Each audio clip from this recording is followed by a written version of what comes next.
10, 9, 8, 7, 6, 5, 4, 3. Bueno, bienvenidos de regreso. Esta tarde tenemos nuestra última sesión y vamos a comenzar nuestro estudio en la página 103.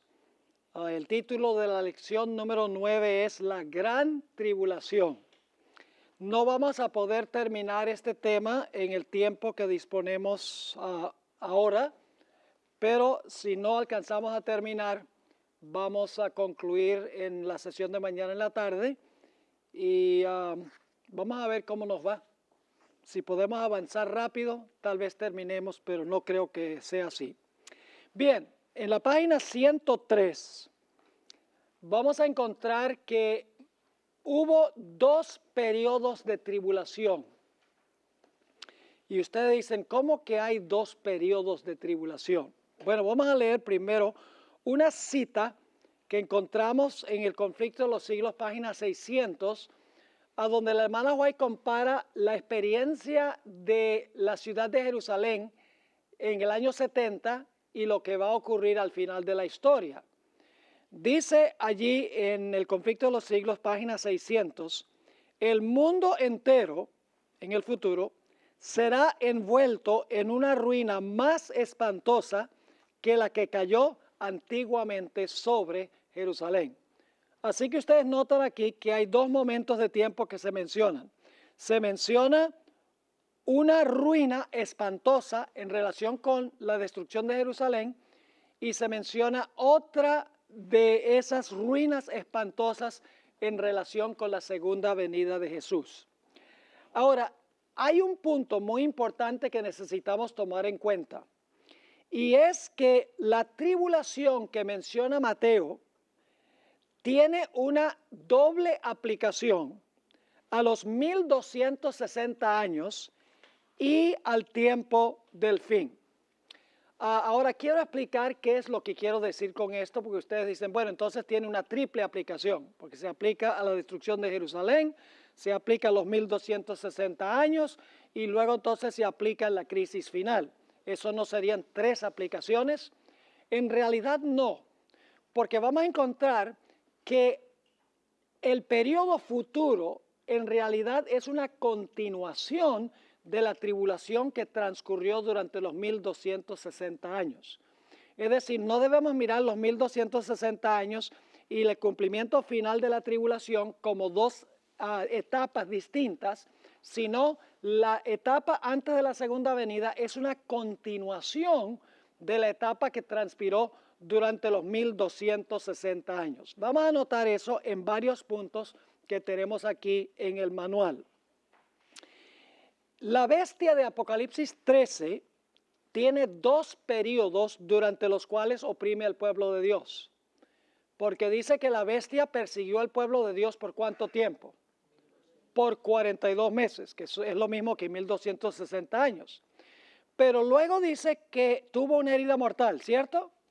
Pero luego su herida mortal es sanada y va a ser otra vez en el futuro lo que hizo ¿cuándo? Lo que hizo en el pasado. Es decir, podríamos casi decir que son dos etapas de la crisis final. 1260 años, este poder persiguió al pueblo de Dios, se suspendió cuando recibió una herida mortal, pero reanudará la tribulación cuando la herida mortal sea sanada. Va a continuar, en otras palabras, la persecución. ¿Me están entendiendo lo que estoy diciendo? Es decir, la etapa del futuro es una continuación de la etapa de los 1260 años. También encontramos en el quinto sello, y esto lo vamos a estudiar un poco más adelante en esta lección, en el quinto sello se mencionan dos etapas. Una etapa tiene que ver con los mártires del pasado que murieron durante los 1260 años. La otra etapa tiene que ver con los mártires que serán muertos al final de la historia. Pero en realidad son dos etapas de la misma persecución por el mismo poder, suspendido por un periodo de unos 200 años y algo de paz porque la bestia tiene una herida mortal. Es decir, hubo un grupo de mártires en el pasado, durante los 1260 años, la bestia recibió una herida mortal y luego después de un tiempo teniendo la herida mortal, se sana la herida y continúa la persecución del segundo grupo de mártires que van a vivir al final de la historia. Vamos a tener toda una sección para explicar esto un poco más adelante. En Daniel 11 tenemos también lo mismo. En Daniel 11, el rey del norte, que es un símbolo de la bestia o el cuerno pequeño o la ramera, todos representan el mismo sistema. El rey del norte tiene también dos etapas de dominio. Una etapa se cubre desde los versículos 30 hasta el versículo 39 de Daniel 11, mientras que la segunda etapa cubre desde el versículo 40 hasta el versículo 45. Quiero leerles una cita de la hermana White. Lamentablemente no está en ninguna fuente en español, pero ustedes la tienen en español en el manual. Yo la traduje del inglés en un tomo que se llama Manuscript Releases, el tomo 13, la página 394. Fíjense cómo la hermana White entendió que Daniel 11 tiene en realidad dos etapas el rey del norte. Una etapa cuando persiguió en el pasado y una etapa cuando va a perseguir en el futuro. Dice allí en esa cita, la hermana White, no hay tiempo que perder. Nos esperan tiempos problemáticos.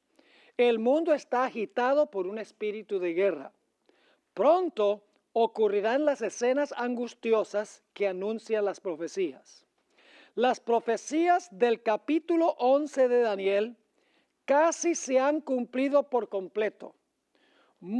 Ahora viene la parte clave, mucha de la historia que ha ocurrido, pasado, ¿verdad? Que ha ocurrido en cumplimiento de esta profecía, se repetirá. Ahora, la profecía no se repite, lo que se repite es la historia que cumplió la profecía. Luego dice, el versículo 30 describe a un poder que se contristará y volverá y se enojará contra el pacto santo y hará según su voluntad, volverá pues y se entenderá con los que abandonen el santo pacto. Ese es el versículo 30 de Daniel 11 y luego no los incluye aquí por ahorrar espacio. Ella continúa citando los versículos 31 al 36. Y luego dice ella, ocurrirán escenas que similares a las que se describen en estos versículos. Entonces fíjense, dos veces dice ella en esta cita, dice, mucha de la historia que ha ocurrido en cumplimiento de esta profecía se repetirá. Y luego al final dice, ocurrirán escenas similares a las que se describen en estos versículos. ¿Por qué razón?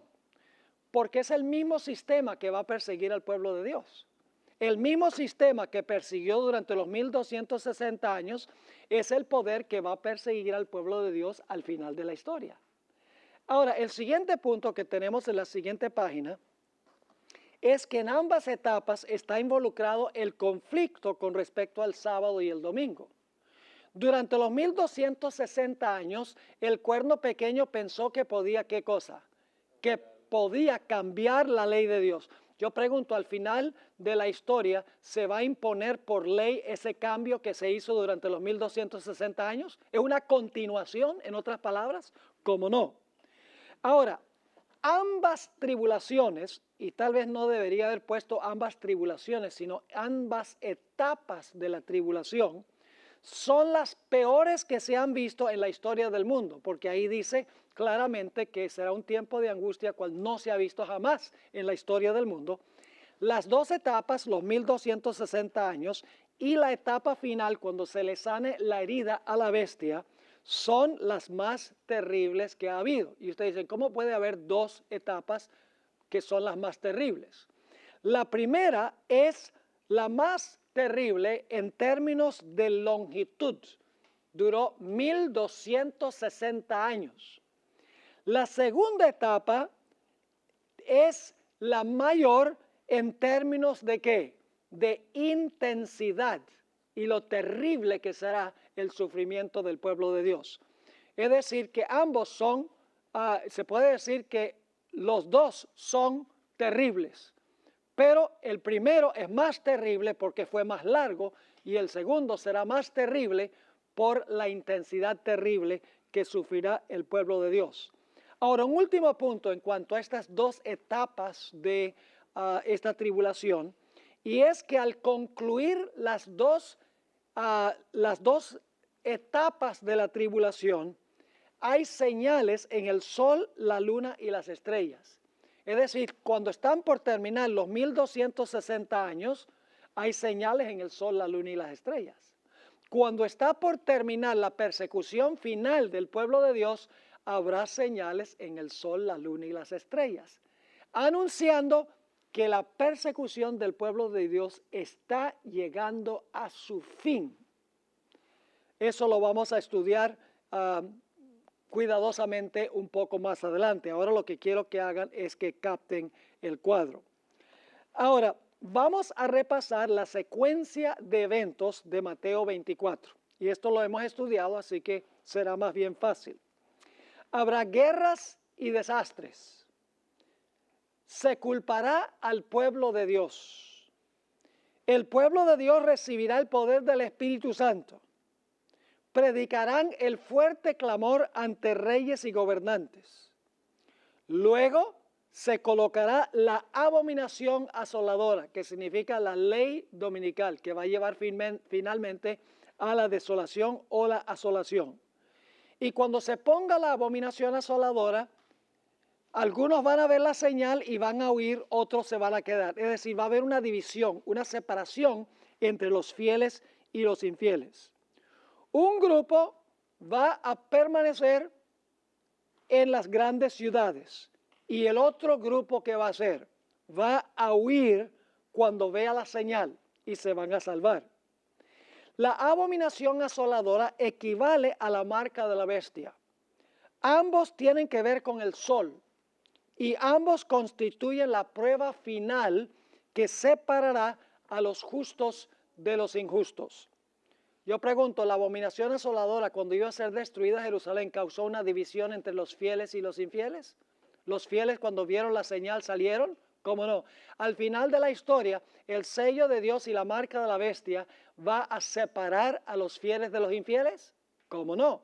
Los fieles van a huir como huyeron los fieles de Jerusalén antes del año 70. ¿Cómo no?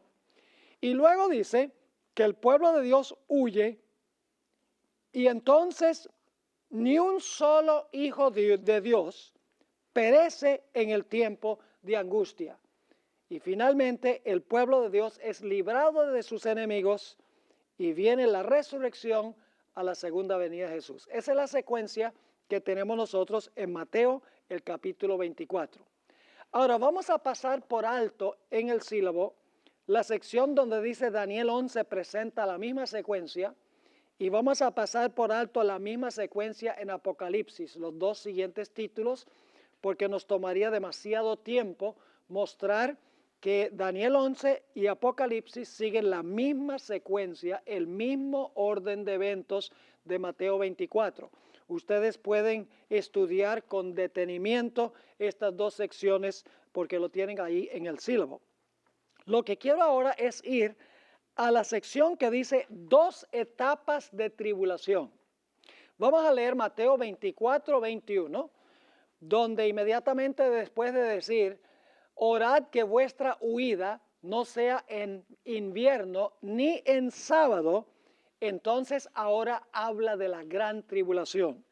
Dice, porque habrá entonces gran tribulación, cual no la ha habido desde el principio del mundo hasta ahora, ni la habrá. La peor tribulación en toda la historia del planeta Tierra. Pero como yo les mencioné, esta tribulación se divide en dos etapas. Los 1260 años y el periodo cuando se le sane a la bestia la herida mortal. Voy a leer del deseado de todas las gentes, página 584, para que ustedes vean cómo se cumplió esto en el pasado, la etapa pasada.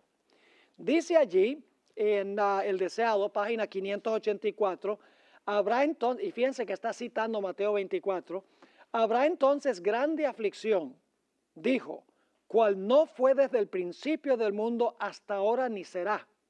Y si aquellos días no fuesen acortados, ninguna carne sería salva, mas por causa de los escogidos, aquellos días serán acortados. Ahora, ¿a qué tiempo aplica la hermana White estos versículos? Noten, durante más de 1000 años, fíjense la cantidad de tiempo, nunca va a haber una tribulación como esta en términos de ¿qué?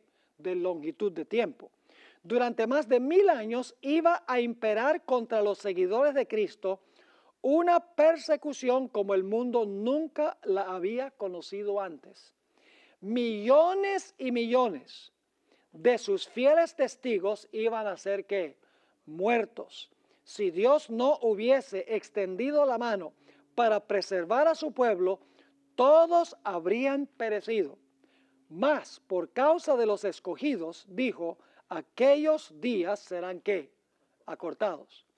Pero quiero que noten que la hermana White también aplica esta profecía al futuro. Entonces usted dice, ¿cómo puede la gran tribulación aplicarse a los 1260 años y también al futuro? La razón es muy sencilla.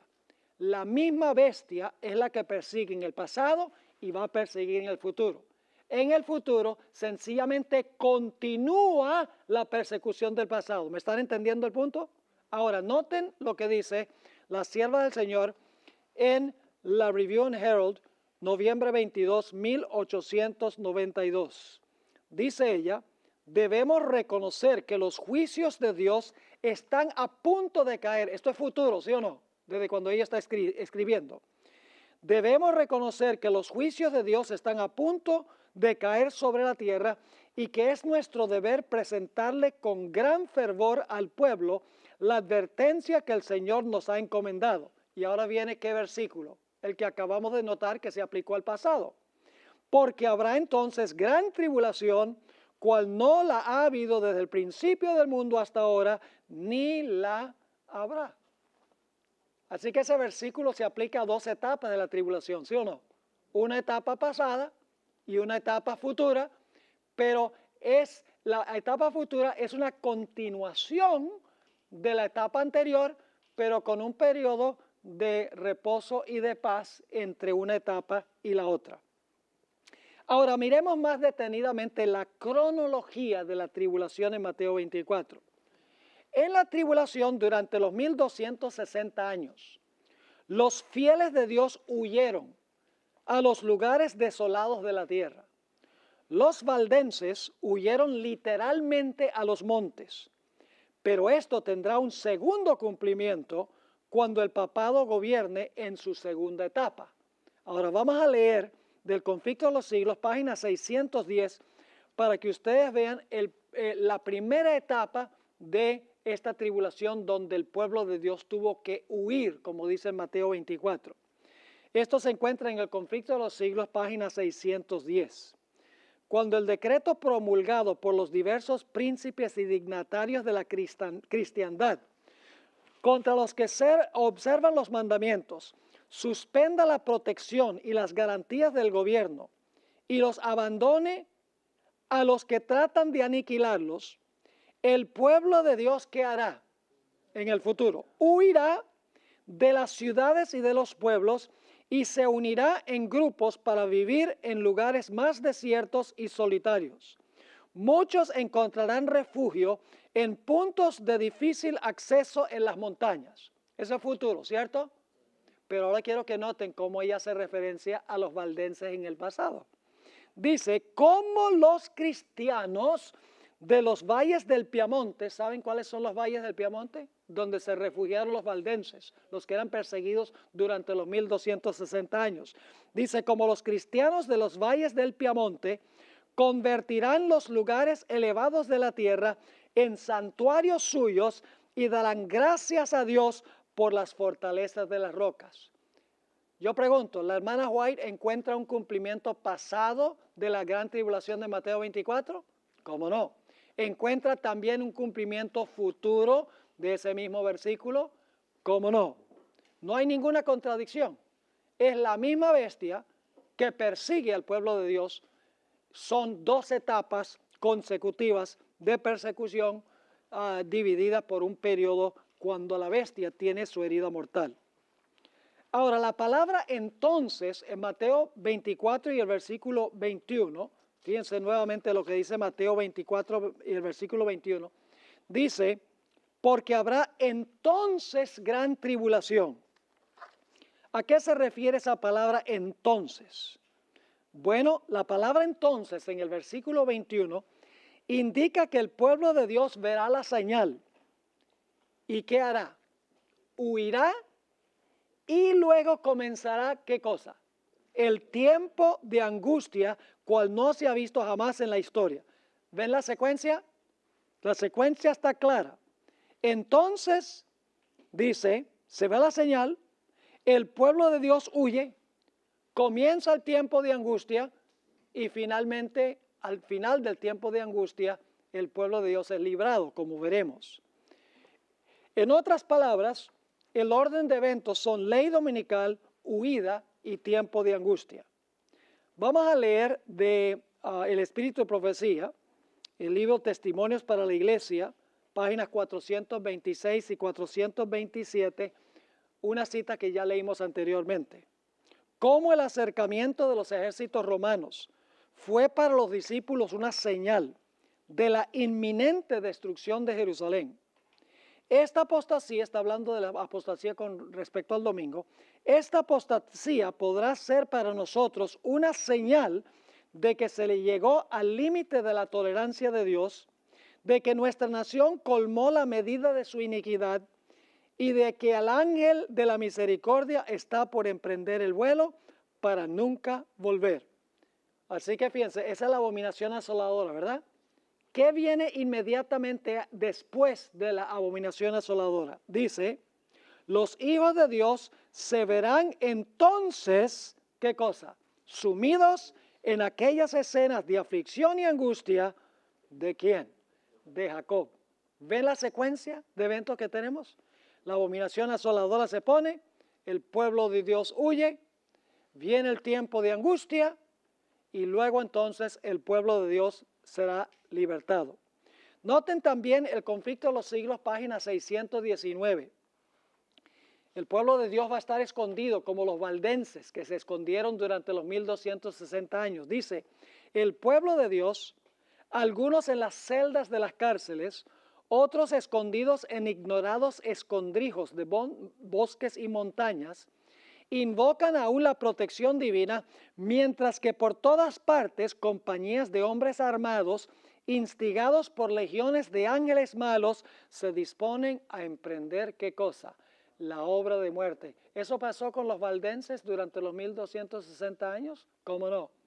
Las persecuciones del pasado van a continuar en el futuro. Lo único es que nosotros estamos ahorita en el tiempo de la herida mortal. La persecución en el pasado, la tribulación fue la más terrible en términos de longitud. La futura será la más terrible en intensidad de sufrimiento y será a nivel global. Ahora vamos a Mateo 24, 22, la tribulación acortada. Dice allí, y si aquellos días, ¿cuántos días fueron simbólicamente? 1260 días. Y si aquellos días no fuesen acortados, nadie sería salvo, mas por causa de los escogidos, aquellos días que pasó serán acortados. Ahora yo pregunto, ¿es cierto eso de lo que sucedió en el pasado? ¿Acortó Dios el periodo del sufrimiento del pueblo de Dios? Sí, la persecución terminó antes que concluyeran los 1260 años. Es decir, la persecución, aunque el periodo llevó hasta 1798, en gran medida la persecución concluyó antes de eso. Es decir, el periodo de tribulación fue ¿qué? Fue acortado. Y vuelvo a leer del Deseado de todas las gentes, página 584, donde la hermana White dice, durante más de 1000 años iba a imperar contra los seguidores de Cristo una persecución como el mundo nunca lo había conocido antes. Millones y millones de sus fieles testigos iban a ser muertos. Si Dios no hubiese extendido la mano para preservar a su pueblo, todos habrían ¿qué? Todos habrían perecido, mas por causa de los escogidos, dijo, aquellos días serán ¿qué? Acortados. Yo pregunto, en el futuro, ¿Dios también va a acortar los días del sufrimiento del pueblo de Dios? Miren, si Dios no acortara la persecución al final de la historia, no quedaría ni un solo hijo de Dios vivo. Así que en ambas etapas, Dios acortó y acortará el periodo de tribulación. Ahora, Dios no permitirá, en otras palabras, que la tribulación llegue a su fin inevitable. Los que huyen son sellados, están seguros, pero claramente Dios va a acortar el periodo de sufrimiento y de persecución, porque si no, no quedaría nadie vivo. Es importante notar, y esto es un punto muy importante, que los escogidos pasan por la tribulación, ¿de acuerdo? ¿Los escogidos van a pasar por la tribulación? Sí, lo cual demuestra que no fueron llevados al cielo en el rapto antes de la tribulación. Porque los protestantes que enseñan hoy en día, los evangélicos enseñan que todos los fieles van a ser sacados del mundo y luego entonces viene la gran tribulación, pero ellos van a estar disfrutando del cielo. Pero aquí dice claramente que los escogidos van a pasar por la tribulación, porque dice esos días van a ser acortados para beneficio de los escogidos. Así que esto contradice la teoría del rapto. Ahora la pregunta es, ¿quiénes son los escogidos? ¿Son judíos o son todos los que han recibido a Cristo Jesús como Salvador personal? Esto ya lo hemos estudiado, ustedes pueden leer 1 Pedro 2:9, Colosenses 3:12, Apocalipsis 17:14 y el texto, pasaje clave, Romanos 8:31-35, donde dice que los escogidos son los que han recibido a Cristo Jesús como Salvador personal. Son judíos espirituales, no son judíos literales. Ahora, noten otro punto importante que demuestra que los escogidos van a pasar por la tribulación. Son los cristianos los que van a pasar por la tribulación. Dios no se los va a llevar al cielo antes de la tribulación. En Mateo 24, 30 y 31, se nos dice que cuando Jesús venga por segunda vez, reunirá a sus escogidos de los 4 ángulos de la tierra. Ahora, si los escogidos ya estuvieran en el cielo, no sería necesario reunirlos a la segunda venida. Esto demuestra que los escogidos pasaron por la tribulación y serán reunidos cuando Cristo venga. ¿Están entendiendo ese punto? Muy importante. Ahora, el diablo quiere que los cristianos piensen que no van a pasar por la tribulación, porque sabe que para pasar victoriosamente por este periodo, necesitarán los hijos de Dios haber desarrollado una fe inquebrantable en tiempo de prosperidad. Esta fe hay que desarrollarla antes de la tribulación. Pero Satanás le dice a los cristianos, hoy no te preocupes por la tribulación, que tú no vas a pasar por eso. Entonces la gente se pone tranquila, dice, bueno, no tengo que desarrollar ninguna fe necesaria para pasar por ese periodo, porque yo no voy a pasar por eso. Y se van a encontrar en la tribulación y van a fracasar porque no se han preparado de antemano. Ahora fíjense, ¿se prepararía usted para un huracán en California si el huracán va a ocurrir en la Florida? Claro, ahora, si usted no piensa que va a pasar por la tribulación, ¿se va a preparar para la tribulación? No. En ningún sentido de la palabra.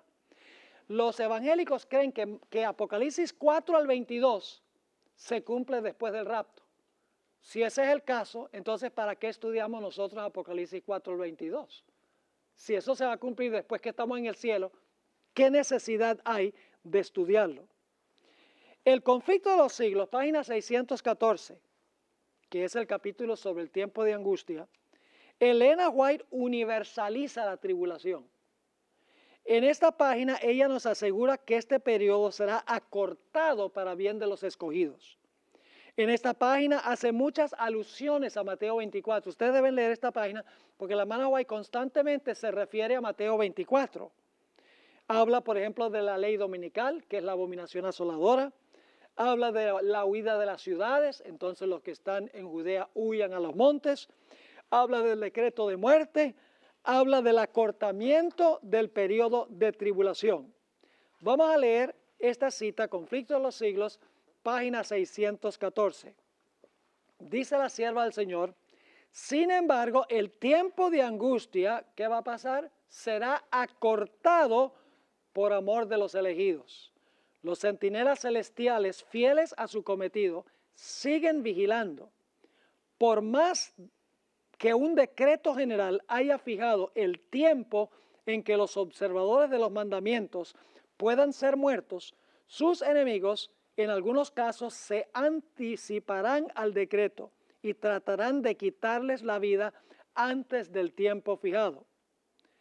Sigue diciendo, pero nadie puede atravesar el cordón de los poderosos guardianes colocados en torno de cada fiel.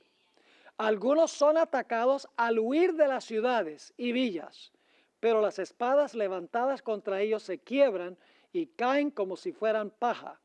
Otros son defendidos por ángeles en forma de guerreros. ¿Será protegido el pueblo de Dios durante ese periodo? Ciertamente que sí. Ahora, no vamos a hablar de la parábola de la viuda persistente. A la mayoría de las versiones de la Biblia ponen la parábola del juez injusto, pero esta historia no es del juez injusto, es de la persistencia de la viuda, porque ya hablamos de esto. Esta parábola se aplica especialmente en este tiempo de angustia. Ahora, el siguiente evento que encontramos en el tiempo de angustia es la falsificación de la segunda venida de Cristo. Vamos a notar Mateo 24, 23. Entonces, todavía está hablando del periodo de tribulación. Entonces, si alguno os dijere, mirad, aquí está el Cristo, o mirad, allí está, ¿qué dice? No lo creáis. Es decir, después del cierre de la gracia, van a venir personas pretendiendo ser ¿qué? Pretendiendo ser Cristo. Y vamos a encontrar que después de aparecer varios falsos cristos, se va a aparecer uno que va a pretender ser el Cristo, un individuo específicamente. Ahora, hacia el final de la tribulación, Satanás falsificará la segunda venida de Cristo haciéndose pasar por Cristo. La palabra entonces indica que la falsificación de la segunda venida de Jesús va a ocurrir después de cerrarse la puerta de la gracia. ¿Les queda claro ese punto? ¿Cuándo es que Satanás va a falsificar la segunda venida? Muchos creen que es antes del cierre de la gracia que Satanás se va a aparecer como si fuera Cristo. Pero la secuencia cronológica de Mateo 24 indica que Satanás va a falsificar la segunda venida de Jesús durante la gran tribulación, después del cierre de la puerta de la gracia. Porque Mateo 24 está en orden ¿qué? Está en orden cronológico, un evento tras otro. Claro, alguien pregunta esto. ¿Por qué falsificaría Satanás la segunda venida si todos los fieles están sellados y ya no pueden ser engañados? ¿Entienden la pregunta? Algunos dicen, bueno, después del cierre de gracia, ¿de qué le sirve a Satanás falsificar la segunda venida si él ya sabe que todos los casos están decididos? ¿No sería más lógico pensar que Satanás falsifica la segunda venida antes de cerrarse la puerta de la gracia? La respuesta es muy sencilla. Satanás alberga la esperanza que podría contrariar la palabra de Dios. Satanás no se rinde así nomás. Él ve que los santos están clamando día y noche para que sean libertados de su adversario. Ahí está la parábola de la viuda, y que está clamando día y noche, y Satanás los ve clamando y gimiendo, rogando que Jesús venga a librarlos.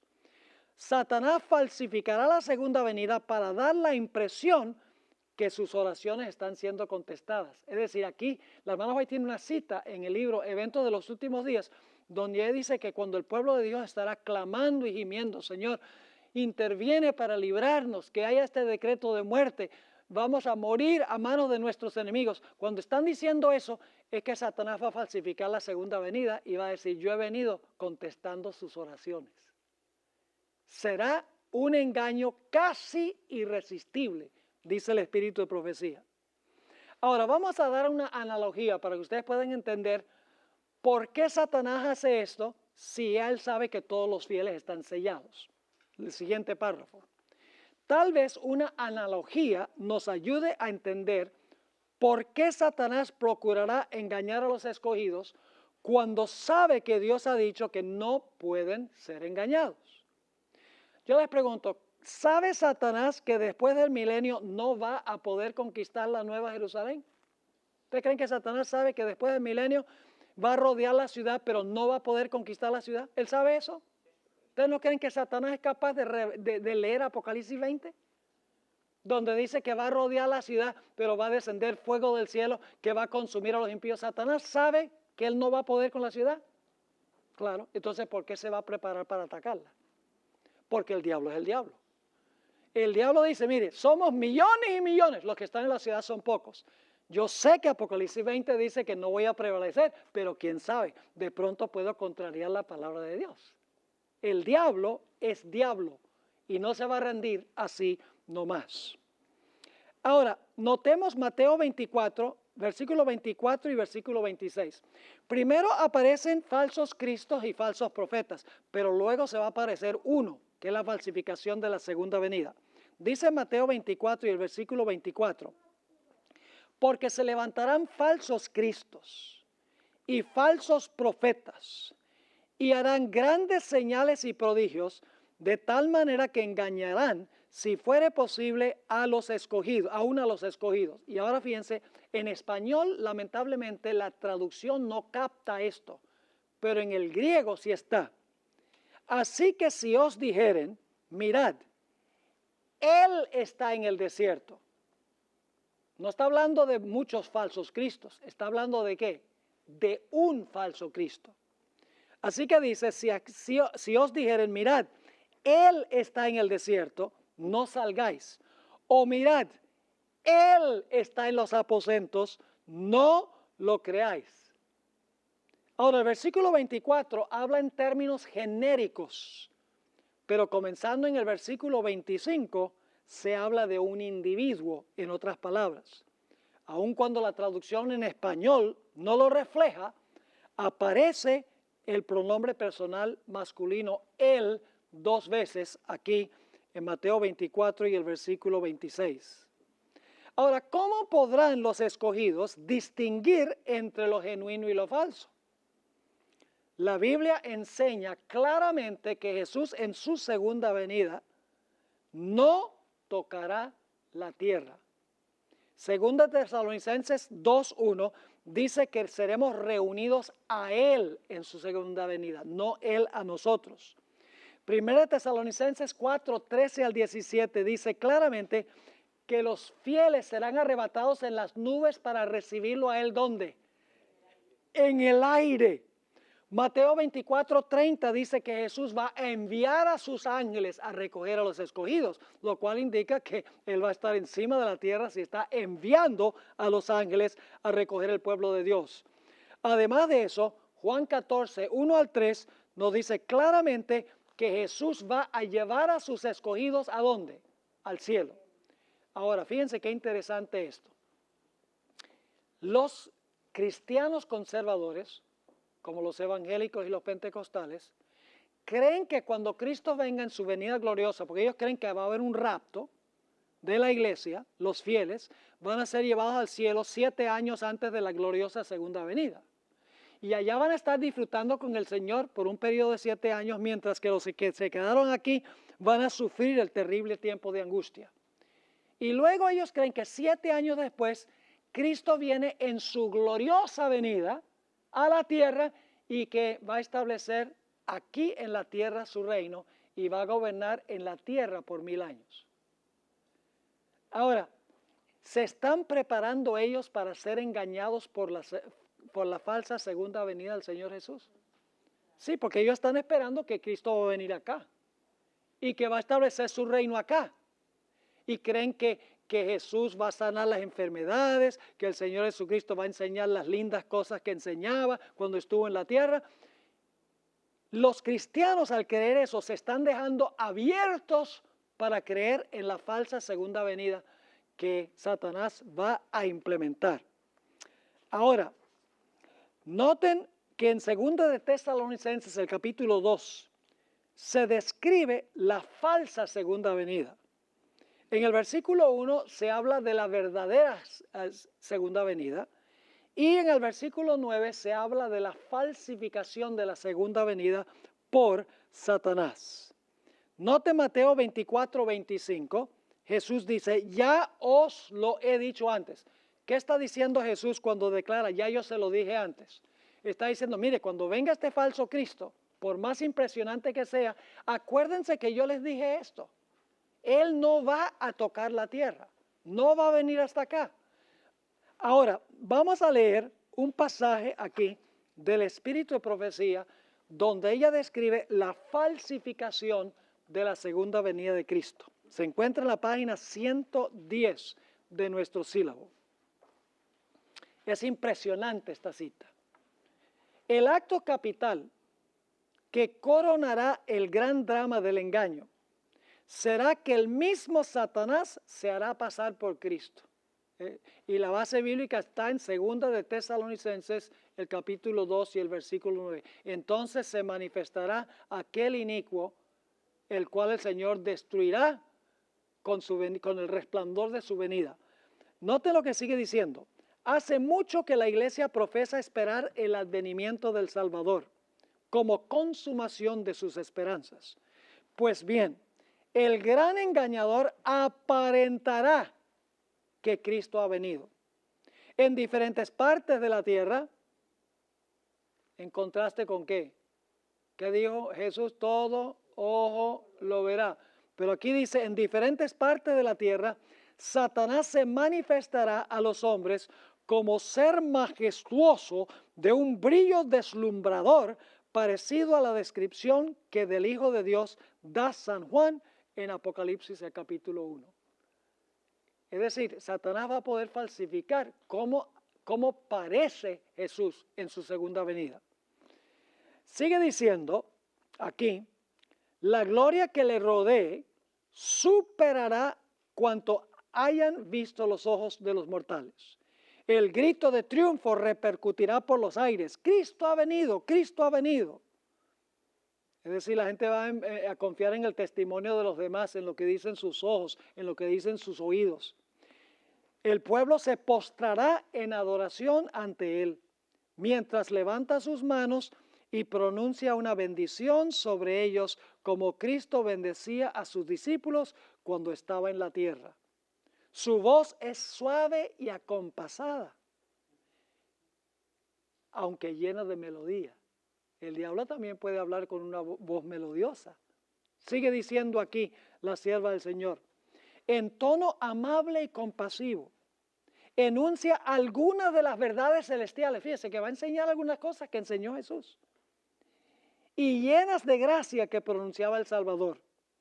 Cura las dolencias del pueblo. ¿Hacía eso Jesús? ¿Curaba las dolencias del pueblo? ¿Cómo no? ¿Hablaba palabras que eran de consuelo para la gente? ¿Cómo no? Sigue diciendo, cura las dolencias del pueblo. Y luego, en su fementido carácter de Cristo, asegura haber cambiado el día de reposo del sábado al domingo y manda a todos que santifiquen el día bendecido por él. Declara que aquellos que persisten en santificar el séptimo día blasfeman su nombre porque se niegan a oír a sus ángeles que les fueron enviados con la luz de la verdad. Este es el engaño más poderoso y resulta, ¿qué cosa? Casi irresistible. Por eso dice que engañará si fuere posible aún a quienes, a los escogidos. Sigue diciendo, pero el pueblo de Dios no será extraviado. ¿Por qué el pueblo de Dios no se va a extraviar? ¿Acaso los ojos no dicen que esto es Jesús? ¿Acaso los oídos no dicen que este es Jesús? ¿Acaso la muchedumbre del mundo no dice que esto es Jesús? ¿Cómo es que el pueblo de Dios, una minoría, va a decir, este no es Jesús? ¿A base de qué? No se guían por sus ojos, ni sus oídos, ni sus emociones. ¿Se basan en qué? En la palabra de Dios. Sigue diciendo, pero el pueblo de Dios no será extraviado. Las enseñanzas. ¿Cuán importante es conocer las verdaderas enseñanzas de la Biblia? ¿Es importante conocer doctrina? ¿Es importante saber cómo va a venir Jesús? O sea, yo una vez escuché a un pastor decir, a mí no me importa cómo viene, a mí lo que me importa es que viene. Pues si usted no sabe cómo viene, usted va a aceptar el Cristo que no es. Dice, las enseñanzas del falso Cristo no están de acuerdo con las sagradas escrituras. Su bendición va dirigida a los que adoran a la bestia y su imagen, precisamente sobre quienes dice la Biblia que la ira de Dios será derramada sin mezcla. Así que lo que dice en cuanto al día de reposo es contrario a la Biblia, pero su forma de venir también es contraria. Dice, además, no se le permitirá a Satanás falsificar la manera en que vendrá Jesús. El Salvador previno a su pueblo contra este engaño y predijo claramente cómo será su segundo advenimiento. Porque ahora va a citar la hermana White lo que leímos de Mateo 24.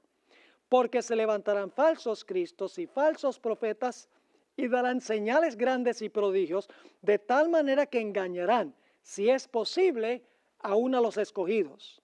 Así que si os dijeren, he aquí está en el desierto, he aquí en el desierto está, no salgáis.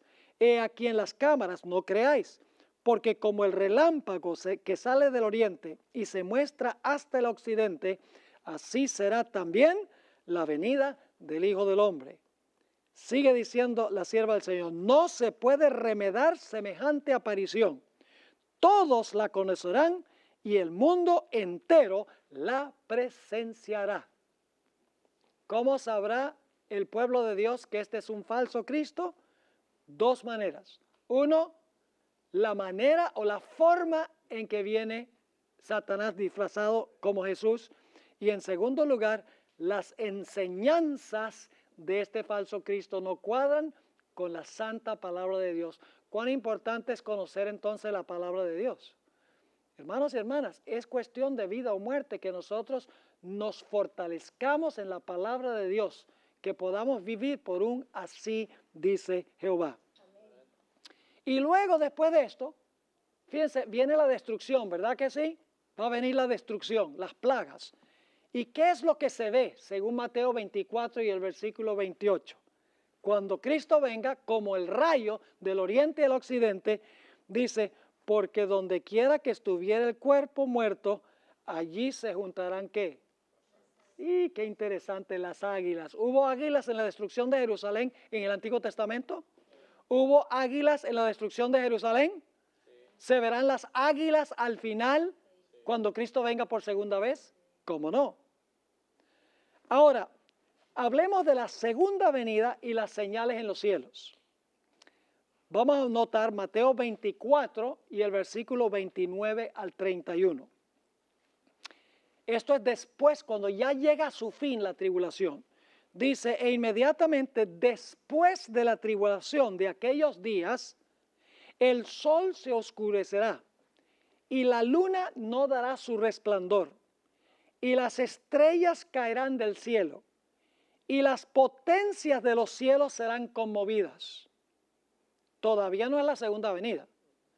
Está llegando al final la tribulación y luego vienen estas señales. El sol se oscurece, la luna también se oscurece porque no da su resplandor, las estrellas caen del cielo y dice las potencias de los cielos serán conmovidas. Vamos a encontrar que las potencias de los cielos, the powers of the heavens en inglés, son el sol y la luna.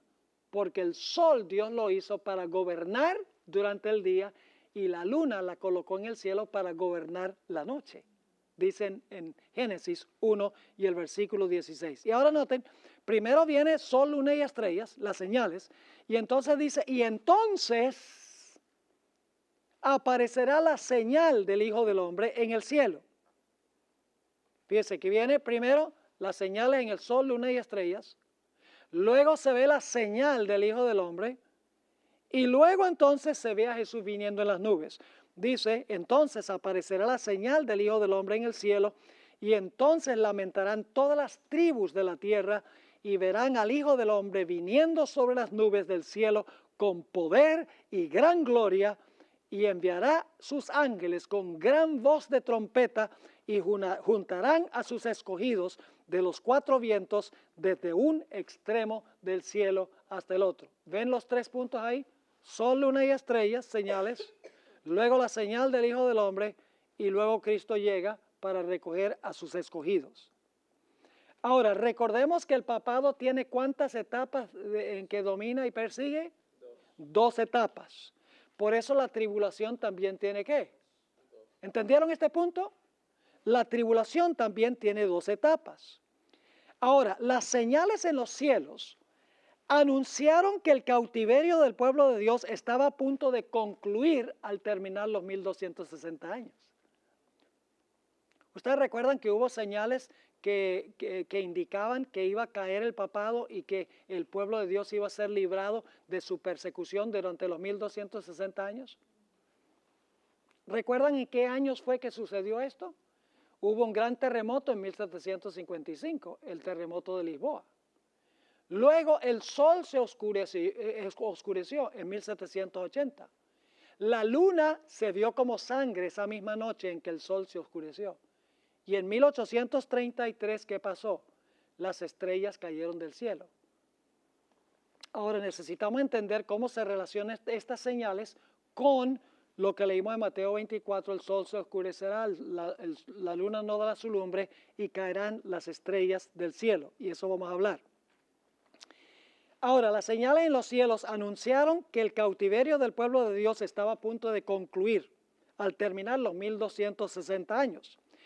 Pero las señales en los cuerpos celestes también anunciarán en el futuro el fin del cautiverio del pueblo de Dios en la gran angustia, en la gran angustia final. Es decir, hubo un cumplimiento parcial en 1755, 1780 y 1833. Estas señales demostraron que la primera etapa de la tribulación estaba ¿qué? Llegando a su fin. ¿Están entendiendo lo que estamos diciendo? Alguno preguntará, ¿cómo pueden señales que ocurrieron hace más de 200 años ser señales de la pronta venida de Jesús? Esto es siempre algo que le sacan en cara a los adventistas. ¿Cómo dice usted que un terremoto en 1755 y un oscurecimiento del sol y la luna en sangre en 1780 y la caída de las estrellas en 1833 son señales de la pronta venida de Jesús si estamos ya en el año 2016? La gente cada rato saca esto. Pero es que las señales en el sol, la luna y las estrellas en 1780 y 1833 no eran solo para anunciar que estaba comenzando el tiempo del fin, sino que eran un anuncio de que iba a concluir el primer periodo de tribulación e iba a comenzar el tiempo del fin. Ahora, aquí viene un punto importante. En Apocalipsis 6, 12 y 13, dice que la luna se tornó como sangre, pero en Mateo 24, 29 dice que la luna se ¿qué? La luna se oscureció. ¿Es la misma señal esa? ¿Es lo mismo oscurecerse la luna que la luna verse como sangre? No, no es la misma señal. Técnicamente las señales de Apocalipsis 6, 12 y 13 no son las mismas de Mateo 24, 29. Las de Mateo 24, 29, ¿recuerdan que lo leímos? El sol se oscurece, la luna no da su lumbre y las estrellas caen del cielo. Esas señales se cumplieron en 1780 y 1833, pero no se cumplieron en 1780 y 1833, esas señales en el sol, la luna y las estrellas. Las señales de Mateo capítulo 24 y el versículo 29 y 30 son señales que se van a cumplir en el futuro. Ahora, las señales de Apocalipsis 6, 12 y 13 se parecen a las de Joel 2:31. Las de Joel 2:31, recuerdan que el apóstol San Pedro presentó estas señales en el día del Pentecostés. Allí en Joel 2:31 dice que el sol se oscurecerá, la luna será tornada en sangre antes del día grande y terrible de Jehová. Es decir, no en el día terrible de Jehová, sino antes del día grande y terrible de Jehová. Hay varios textos del Antiguo Testamento que presentan las señales en el sol, la luna y las estrellas. No todos estos textos se refieren al mismo momento. Las señales de Apocalipsis 6, 12 y 13 se aplican a 1780 y 1833. Las señales de Mateo 24, 29 y 30 se aplican a señales que anuncian la venida inmediata del Señor Jesucristo.